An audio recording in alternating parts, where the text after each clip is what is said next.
1 million d'euros. C'est ce que je te propose sur ton compte en banque aujourd'hui. Alors, tu vas peut-être pas devenir millionnaire juste après avoir regardé cette vidéo, mais au moins, tu auras les clés pour pouvoir atteindre ce résultat. Après, tiens qu'à toi de mettre en place ce que j'explique ou non. Maintenant, j'aurais dit ce que j'avais à dire. Si tu es nouveau sur la chaîne, n'oublie pas de t'abonner pour pouvoir recevoir mes nouvelles vidéos.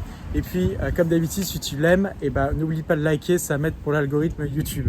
Je m'appelle Guillaume Buisson et je suis entrepreneur et investisseur depuis maintenant 2015, donc 6 ans. Et aujourd'hui, je vais te donner donc cette clé qui permet donc d'atteindre 1 million d'euros.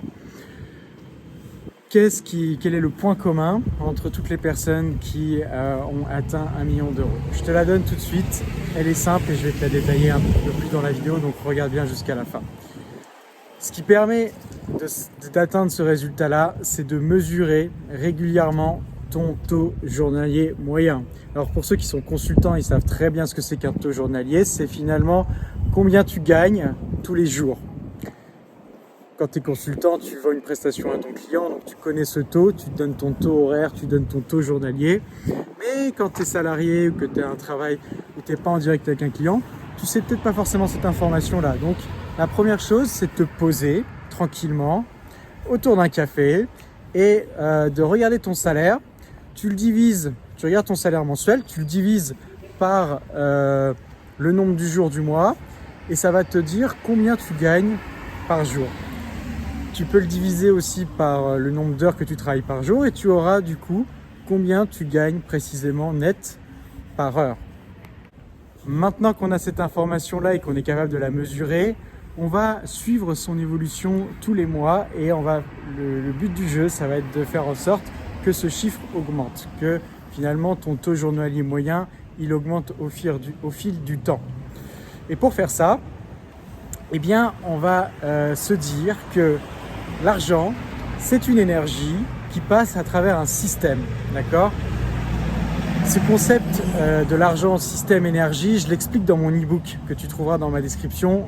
Si tu aimes lire, tu vas pouvoir avoir l'explication à l'écrit avec des schémas, etc.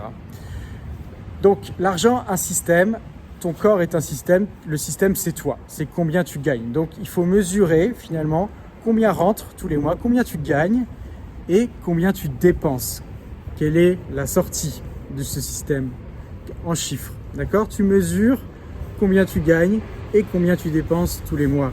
Est-ce que c'est en positif? Est-ce que c'est en négatif?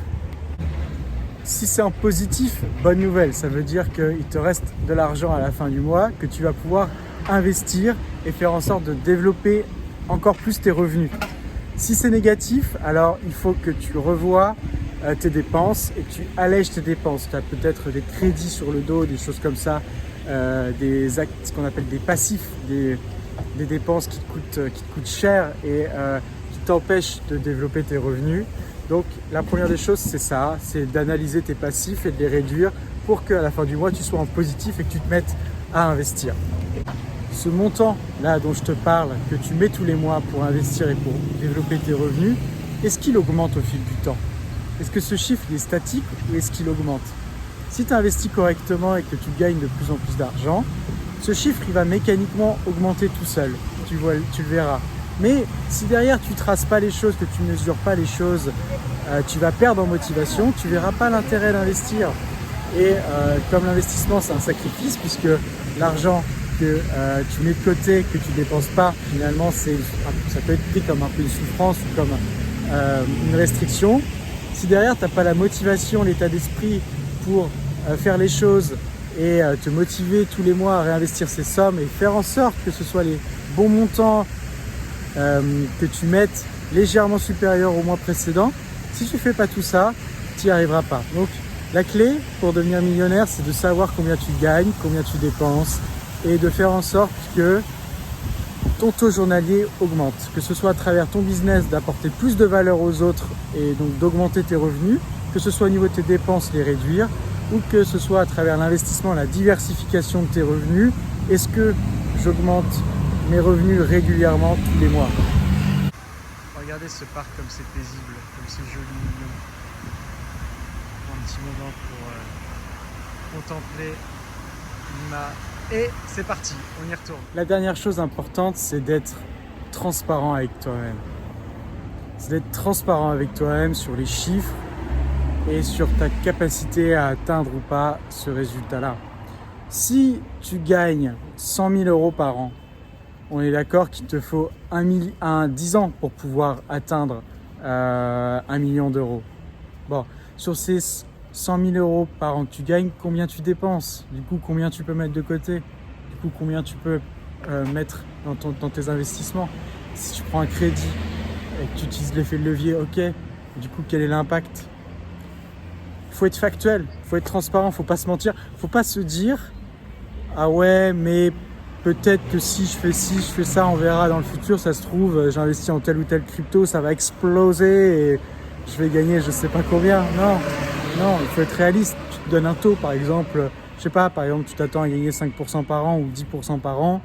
Bon, bah ok, je mets tant par mois, tant par an en investissement. Combien j'estime à la fin de l'année que j'aurai? De manière transparente, claire. Ok, je vais mettre combien d'années à atteindre 1 million d'euros? On peut tous atteindre 1 million d'euros. La question, c'est en combien de temps? Et est-ce qu'on a la détermination ou non pour pouvoir faire les sacrifices et l'effort pour pouvoir l'atteindre, cet objectif-là? L'épisode se termine. J'espère qu'il t'aura plu. Si c'est le cas, n'oublie pas de liker la vidéo et de la partager. Et sinon, je te retrouve très bientôt sur cette chaîne pour un nouvel épisode. Ciao, à bientôt.